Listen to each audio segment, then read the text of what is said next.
بسم اللہ الرحمن الرحیم۔ اللہ تعالیٰ نے قرآن مجید میں جو عقائد واضح فرمائے ان میں ایک بنیادی عقیدہ رسالت ہے۔ عقیدہ رسالت کے تحت اللہ تعالیٰ قرآن مجید میں ارشاد فرماتا ہے ہم نے رسول بھیجے۔ رسول بھیجنے سے کیا مراد ہے، رسول کی ذمہ داری کیا ہے اور رسول کس لیے دنیا میں آتا ہے، اس پر آج تھوڑی سی گفتگو کریں گے۔ رسول وہ ایسی ذات ہے جس کو اللہ تعالیٰ چن لیتا ہے اپنے منصب کے لیے، اور اللہ تعالیٰ اسے چن کر فرماتا ہے کہ یہ اب ذات میرے احکامات اور میری وحی کے حقدار ہیں، اور جبریل امین اس پر وحی لے کے آ جاتے ہیں۔ جس طرح حضرت آدم علیہ السلام سے لے کر یہ سلسلہ نبوت جو ہے، نبی علیہ السلام آخری نبی اور رسول بن کے آ جاتے ہیں۔ اس رسول صلی اللہ علیہ وآلہ وسلم کی اللہ تعالیٰ شان بیان کرتا ہوا قرآن مجید میں ارشاد فرماتا ہے۔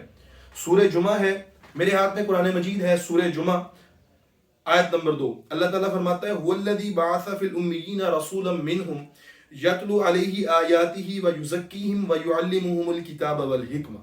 اللہ تعالیٰ فرماتا ہے ہم نے تم ہی ان پڑھ لوگوں میں اپنا رسول بھیجا، یتلو علیہم آیاتہ، ہماری آیتوں کی تلاوت کرتا ہے، ویزکیہم، اور تمہیں پاک کرتا ہے، ویعلمہم الکتاب والحکمہ، اور وہ کتاب اور حکمت کا علم عطا فرمانے والا ہے۔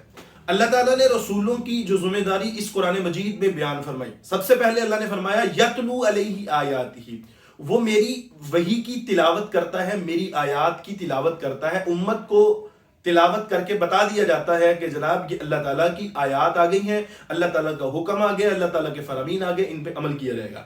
صرف یہاں پر رسول کی ذمہ داری نہیں ختم ہوتی، بلکہ اللہ فرماتا ہے یتلو علیہ آیاتہ ویزکیہم، پھر وہ جن کو آیتیں سناتا ہے ان کو پاک بھی کرتا ہے۔ سب سے پہلی چیز تو یہ کہ اللہ کا رسول پاک کرتا ہے ہر قسم کے بغض، کینہ، حسد اور بغض سے۔ جو تیسری رسول کی ذمہ داری ہے وَيُعَلِّمُهُمُ الْكِتَابَ وَالْحِكْمَةَ، کہ وہ کتاب و حکمت سکھاتا ہے۔ اب اس حکمت سے مختلف مفسرین نے جو اس کی تفسیر بیان کی ہے وہ نبی علیہ السلام کے فرامین ہیں۔ اب اس رسول کی دوسری ذمہ داری یہ بنتی ہے کہ وہ ان آیات کو سمجھا بھی دے، اس کے بعد وہ جن کے سامنے آیات پڑھ رہا ہے ان کو قرآن مجید کے ذریعے سے پاک بھی کر دے۔ تو رسول کریم صلی اللہ علیہ وآلہ وسلم کی یہ تین ذمہ داریاں ہیں جس کو رسول اللہ صلی اللہ علیہ وآلہ وسلم پورا کرتے ہیں، اور نبی علیہ السلام نے باحسن طریقے سے ان تمام چیزوں کو مکمل کیا اور اللہ تعالیٰ کی بارگاہ میں تشریف لے گئے۔ نبی رحمت صلی اللہ علیہ وآلہ وسلم کی رسالت کی مختلف خصوصیات جو ہے ان پر انشاءاللہ اگلی ویڈیو میں بات کریں گے۔ آج کے لیے اتنا ہی، اجازت دیجیے۔ السلام علیکم ورحمۃ اللہ وبرکاتہ۔